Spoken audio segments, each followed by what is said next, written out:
Bill Gates அவங்கள பற்றி தெரியாத ஆள் தான் இருக்க முடியுமான்னு உலகத்தோட மிகப்பெரிய பணக்காரங்களில் ஒருத்தங்க. இவங்க வந்து பார்த்துட்டிங்கன்னா கல்யாணம் பண்ணி ரொம்ப ரொம்ப சந்தோஷமாக தான் வாழ்ந்தாங்க. ஒரு 27 வருஷம் போயிடுதுங்க. ஆனால் அதுக்கப்புறம் தான் 2 பேரும் டிவோர்ஸ் வாங்குறாங்க. அப்படி வாங்கும்போது 70,000 கோடி ரூபா தன்னோட ஒய்ஃபுக்கு கொடுத்துருக்காங்க. என்னடா இவ்வளோ பெரிய அமௌண்ட்டை கொடுத்துருக்காங்களான்னு கேட்டிங்கன்னா, ஆமாம், நம்ம ஊரில் அலிமோனின்னு சொல்லுவோம்ல, அதே தான். ஆனால் அங்கே உள்ள சட்டம் இன்னும் வித்தியாசமாக இருக்குது.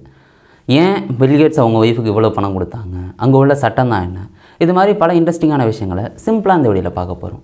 எல்லாருக்கும் வணக்கம், நான் தான் பாலாஜி பேசுகிறேன். பில்கேட்ஸ் வந்து பார்த்துட்டிங்கன்னா மைக்ரோசாஃப்ட்டில் தான் 1987 இந்த மெலிண்டாவை வந்து பார்க்குறாங்க. இவங்க 2 பேருக்கும் வந்து பிடிச்சி போயிடுது. இப்படியே லவ் பண்ணுறாங்க.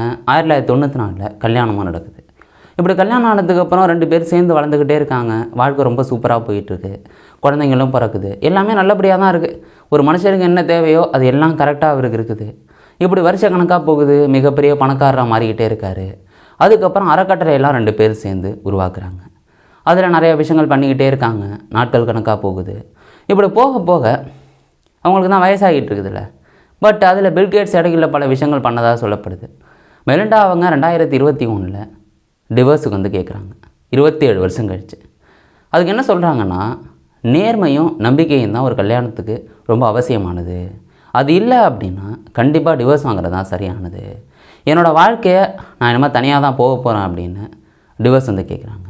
பட் பில்கேட்ஸ் என்ன சொல்கிறாப்புலன்னா, எனக்கு இந்த டிவோர்ஸ் வந்து ரொம்ப ரொம்ப மன வருத்தத்தை தருது, எனக்கு இது பிடிக்கல அப்படிங்கிற மாதிரி சொல்லியிருந்திருப்பாங்க. பில்கேட்ஸுக்கு வந்து அது வருத்தமாக இருந்தது. பட் அவங்க என்ன சொல்கிறாங்கன்னா, நம்பிக்கையும் நேர்மையும் இல்லைன்னா கண்டிப்பாக டிவோர்ஸ் வாங்குறது தான் பெஸ்ட்டுன்னு சொல்லிட்டு டிவோர்ஸும் வாங்கிடுறாங்க கோர்ட்டில் போட்டு. பட் அங்கே உள்ள சட்டப்படி என்ன தெரியுமாங்க, இது மாதிரி அலிமோனி அப்படின்னு சொல்கிறோம்ல, அங்கே ஒரு 27 வருஷம், இப்போ ஒரு 5 வருஷம் கல்யாணம் பண்ணி டிவோர்ஸ் வாங்குறவங்களும் இருப்பாங்க, 10 வருஷம் அது மாதிரி இருக்காங்க, 15 வருஷமும் இருக்குது. ஆனால் 25 வருஷத்துக்கு மேலே போயிட்டுனா ஆட்டோமேட்டிக்காக 2 பேருக்கும் வயசாகிருந்துருக்கும். இன்னும் 25 வருஷம் சேர்ந்து வாழ்ந்துருக்காங்க.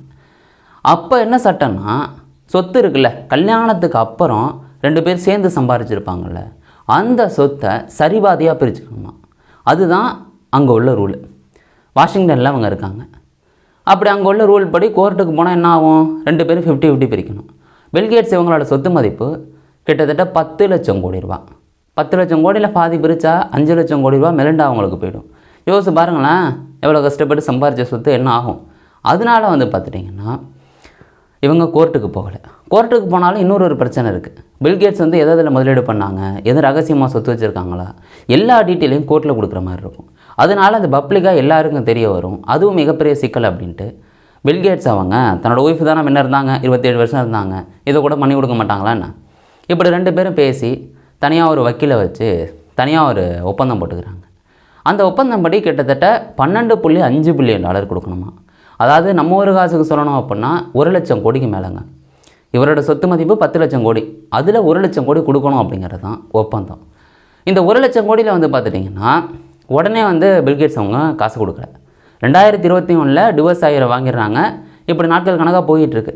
இவங்க 2 பேர் சேர்ந்து அறக்கட்டளை ஒன்று உருவாக்குனாங்கன்னு சொன்னல. டிவோர்ஸ் வாங்கினாலும் இந்த அறக்கட்டையில் 2 பேரும் வேலை பார்த்துக்கிட்டு தான் இருக்காங்க.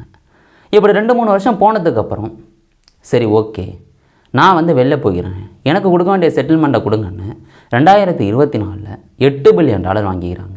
அதாவது நம்ம ஒரு காசுக்கு நான் ஆரம்பத்தில் சொன்னல 70,000 கோடி. 70,000 கோடி அவங்களோட அறக்கட்டளைக்கு போயிடுது. அதாவது அவங்க புதுசாக ஒரு அறக்கட்டளை கிரியேட் பண்ணிட்டாங்க. தனியாக டிவோர்ஸ் வாங்கிட்டாங்க, அப்புறம் தனியாக போக போகிறாங்க, அறக்கட்டளை ஓப்பன் பண்ண மாட்டாங்களான்னு அதுக்கு 70,000 கோடி மாற்றி வாங்கிக்கிட்டாங்க. பட் இன்னொரு 30,000 கோடி இருக்குதுல்ல, அதை வந்து கொடுத்தாங்களா கொடுக்கலையா அப்படின்னு தெரில. ஏன்னா இந்த 70,000 கோடியே எப்படி எல்லாருக்கும் தெரிய வந்ததுன்னா, வருமான வரி கட்டியிருப்பாங்கள்ல, அதில் தான் தெரிய வந்தது. அந்த 30,000 கோடி வந்து பில்கேட்ஸ் கொடுத்துருக்கலாம் அப்படின்னும், அது வந்து சில விஷயங்கள் இருக்குல்ல வரி கட்டாமல் இருக்கிறதுக்கு, அதில் வந்து கொடுத்துருந்துருக்கலாம் அப்படின்னும் சொல்கிறாங்க. பட் என்ன நடந்திருக்குன்னு தெரில. அவங்களோட ஒப்பந்தம் 1 லட்சம் கோடி, அதில் 70,000 கோடி கொடுத்துருந்துருக்காப்புல. இதில் என்னென்னா, பணம் கொடுத்ததுக்கப்புறம் இந்த லேடியோட சொத்து மதிப்பு எவ்வளோ தெரியுமா ஏறி இருக்குது.